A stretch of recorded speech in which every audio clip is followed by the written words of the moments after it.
Who's the second message from? Dr. Sagan's office.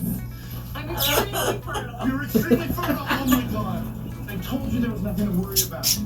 I gotta call my dad. I'm gonna get news.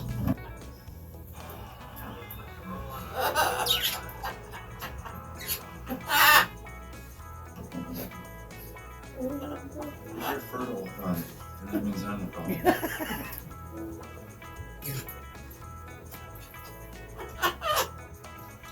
No, you're being ridiculous. An hour ago, you didn't even think there was a problem. Well, I was just putting on a brave face. Thinking about real pregnant. That's the dream.